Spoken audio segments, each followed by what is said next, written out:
Всем привет! С вами Денис, и сегодня отличный день, потому что мы наконец-то закончили ремонт на одном из наших объектов.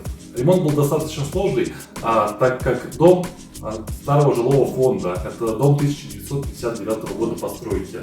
Ремонт длился 6 месяцев, и наконец-то мы закончили. И завтра мы сдаем этот объект нашему уважаемому заказчику. В этом видео я расскажу обо всех этапах ремонта на данном объекте, а также озвучу сроки, бюджет и стоимость для реализации этого проекта. Ну что, поехали!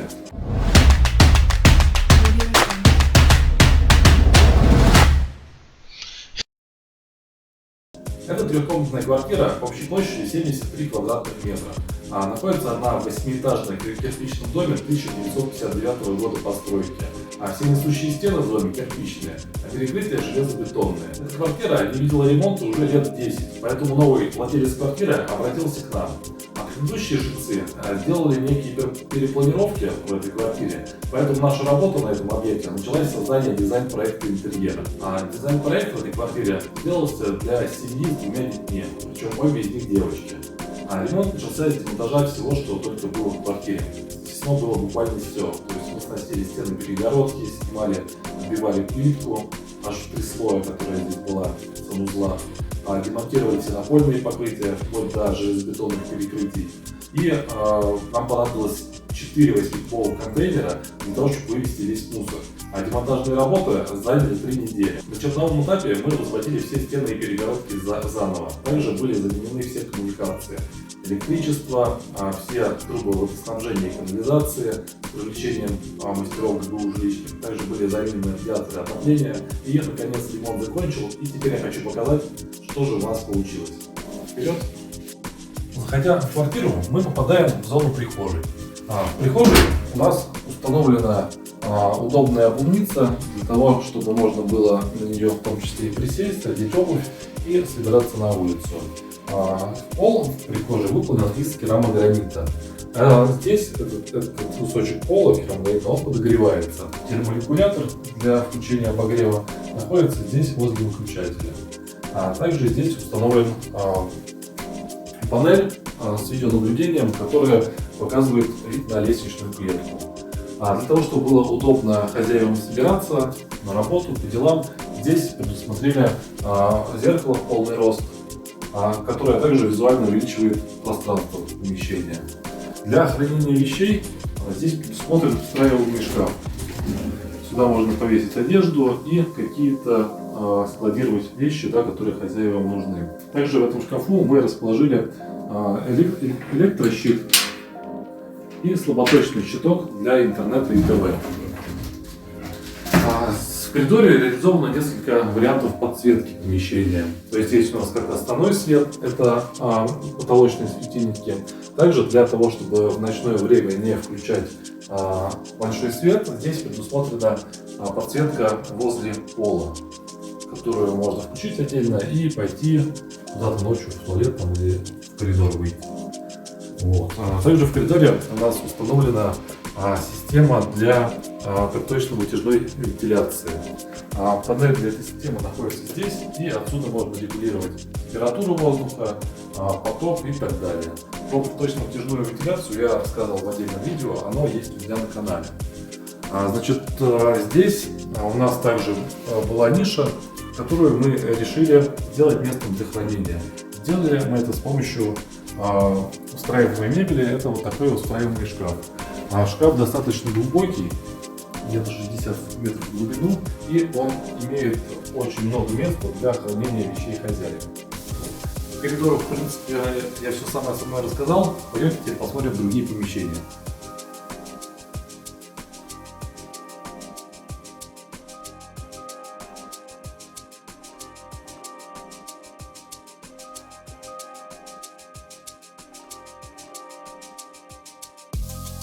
Прямо проходя по коридору, мы с вами сразу попадаем на кухню.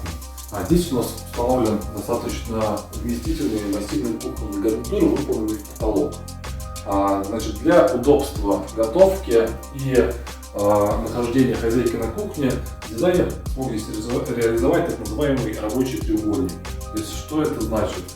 Заходя на кухню, не нужно тащить тяжелые сумки до холодильника, потому что холодильник находится сразу при входе.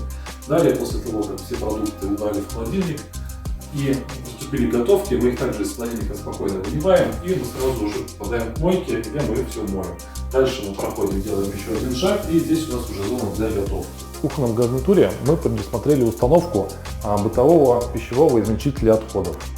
Включается он вот с этой кнопки, а сам прибор смонтировал непосредственно под мойкой и установлен здесь. Для удобства во время готовки мы предусмотрели светодиодную подсветку всей рабочей зоны. Включается она здесь, с сенсорной кнопки, и очень удобно готовить, очень хорошо все видно, светит достаточно ярко.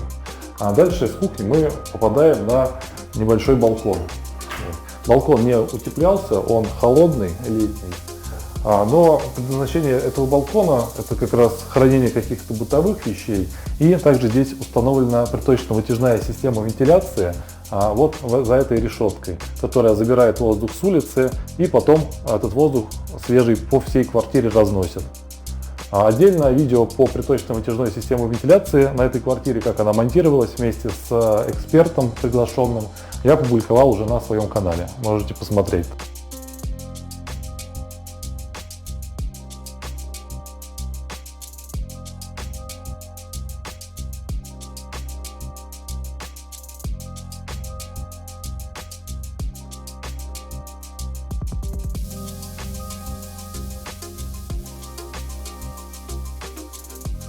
Сейчас мы находимся в санузле. Для хранения бытовой химии, а также любых других ванных принадлежностей здесь предусмотрено места хранения в виде встраиваемых шкафов. Шкафы выполнены в потолок и имеют достаточно большое внутри пространство, чтобы позволить хранить очень много принадлежностей для ванной комнаты и не только. Также здесь установлена листовая инсталляция. В ванной обязательно имеется полотенцесушитель. В этой зоне у нас расположилась стиральная машина, и здесь же будет установлена раковина. Значит, соединена раковина и стиральная машина будет единой столешницей, выполненной из искусственного камня. Она еще пока не приехала, но на днях уже должны привезти, и мы ее установим. Выше над раковиной расположилось зеркало с светодиодной подсветкой. В этом месте санузла у нас установлена ванная. Длина от санузла она вот такой вот стеклянной перегородкой. Эта перегородка может вот так вот раскладываться, и хозяйке будет удобно иметь доступ для того, чтобы поставить ведро, набрать воды, если там вдруг она затеяла уборку помещения. Также у нас здесь установлена душевая стойка и реализован тропический душ в потолок. Отдельное видео про этот тропический душ я уже снимал, и оно есть у меня на канале.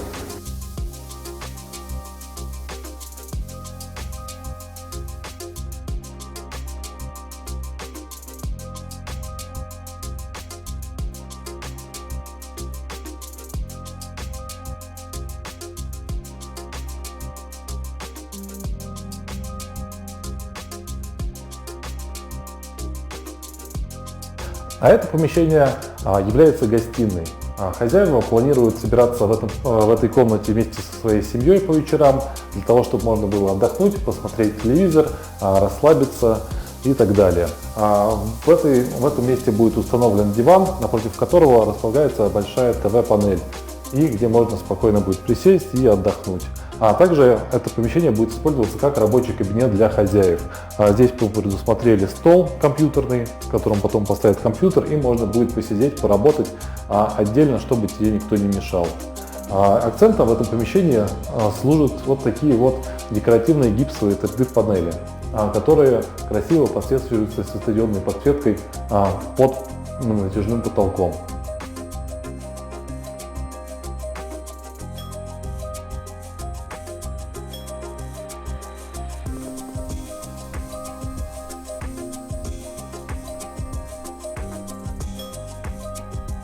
А сейчас я нахожусь в детской комнате.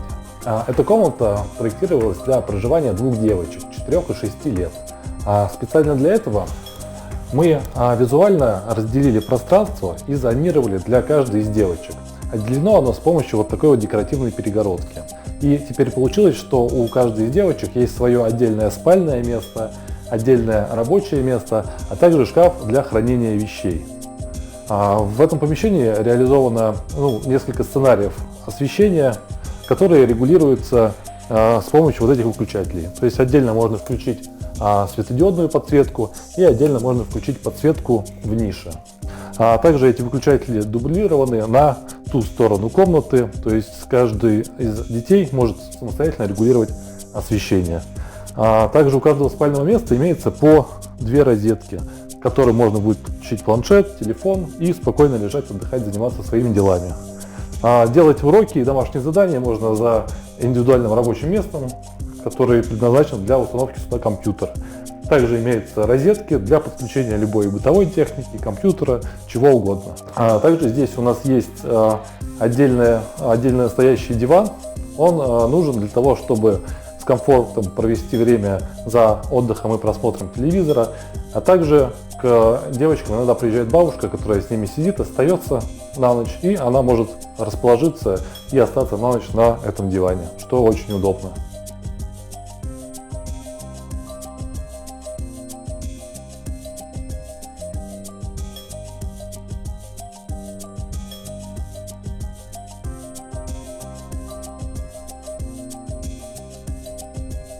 Сейчас мы находимся в хозяйской спальне.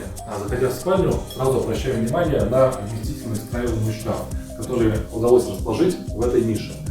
Шкаф достаточно глубокий, и в нем предусмотрено огромное место хранения количества для всех вещей хозяина. Значит, здесь у нас акцентом в этом помещении будут являться вот такие вот декоративные светильники, а также специальные обои фреска, которые мы поклеили на стену.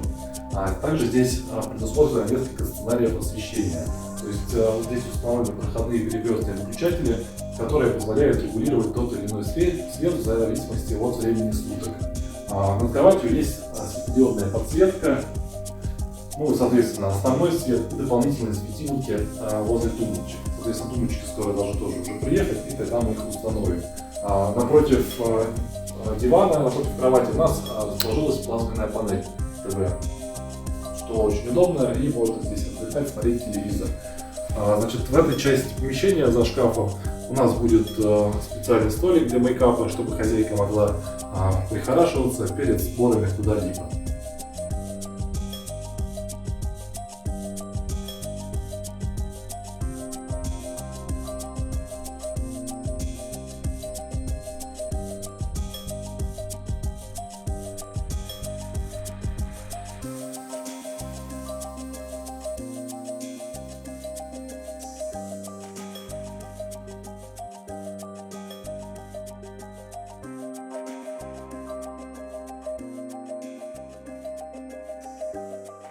А сейчас я хочу озвучить бюджет, затраченный на реализацию этого проекта. Стоимость дизайн-проекта интерьера составила 195 тысяч рублей, а заказчик выбрал пакет дизайна премиум, в который входит полностью комплектация, подбор и заказ всех чистовых отделочных материалов и мебели. Стоимость ремонта по договору составила 1 миллион 250 тысяч рублей. Стоимость черновых материалов обошлись заказчику в 960 тысяч. Стоимость чистовых материалов составила 1 миллион 300 тысяч рублей, а стоимость всей мебели, включая мебель отдельно стоящую, устраиваемую плюс кухонный гарнитур, составила 1 миллион 350 тысяч. А стоимость привлечно-вытяжной системы вентиляции и 4 кондиционеров составила 650 тысяч рублей. Итого общая стоимость ремонта составила 5 миллионов 705 тысяч рублей за весь проект под ключ. Вот такой вот у нас получился ремонт. Надеюсь, вам понравилось данное видео. Большое спасибо за просмотр и до встречи на следующем объекте. Всем пока!